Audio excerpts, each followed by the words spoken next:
महाराष्ट्र नांदेड़ में एक विधवा महिला को शादी का झांसा देकर प्रताड़ित करने वाले महाराज के खिलाफ भाग्यनगर थाने में अत्याचार का केस दर्ज किया गया, जबकि धोखेबाज कैप्टन खरात के मामले की सुनवाई हो रही है। नांदेड़ में एक महाराज के खिलाफ अत्याचार केस दर्ज किया गया है। महाराष्ट्र के नांदेड़ शहर में एक विधवा महिला को शादी का झांसा देकर प्रताड़ित करने वाले महाराज के खिलाफ भाग्यनगर पुलिस स्टेशन में अत्याचार का केस दर्ज किया गया है। इसी तरह केस नांदेड़ शहर के एक मठ के 39 साल के हरिगिरी दत्तागिरी महाराज के खिलाफ अत्याचार का दर्ज किया गया है।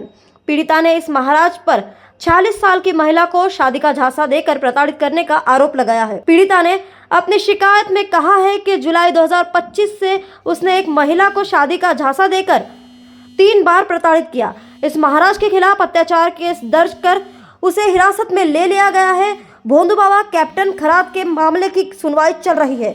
वहीं नांदेड़ के एक मठ के महाराज के खिलाफ भाग्यनगर पुलिस स्टेशन में अत्याचार का मामला दर्ज किया गया है और आरोपी को हिरासत में ले लिया गया है।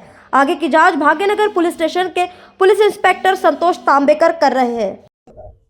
काल दिनांक 21 मार्च रोजी एक 47 वर्षीय महिला जी इतवारा भागातील एका मठामध्ये दर्शनासाठी जात होती आणि तिच्यासोबत तेथील एका 40 वर्षीय महाराजाने तिच्यासोबत संपर्क तयार केला आणि त्या संपर्कातून तुझ्याशी लग्न करतो असे म्हणून तिच्या घरी येऊन 1 वेळा व इतर 2 वेळा असे म्हणून 3 वेळा लैंगिक अत्याचार केलेला आहे आणि लग्नाचं आमिष दाखवलं आणि त्यानंतर काही दिवसांनी लग्न करण्यास नकार दिला म्हणून सदर महिलेने काल रोजी पोलीस ठाण्यात फिर्याद दिली। त्यावरून पोलीस ठाणे भाग्यनगर येथे गुन्हा क्रमांक 157/26 कलम 69 351(2) BNS प्रमाणे गुन्हा दाखल आहे आणि पुढील तपास चालू आहे।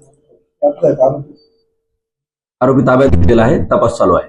तर ती महिलेने असं उल्लेख केला की तिला गुरु मानलं होतं मला असं काय ते सांगत होते? हा, तिने त्यांना गुरु मानलं म्हणून त्यांच्या संपर्कात होती।